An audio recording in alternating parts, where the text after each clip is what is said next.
On the iconic Doc Connect, the news show this week, among many other stories, the Florida governor, Ron DeSantis, gets a surge of support to run to be the next president of the United States. And then the war on free speech reaches new levels of extreme. Plus, I'm not going to be reinstated on Twitter.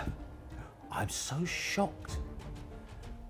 And then, a 72-year-old man with serious heart problems is jailed for 6 months for a lockdown-related case by a judge who says that the man is anti-establishment and doesn't want to be told what to do.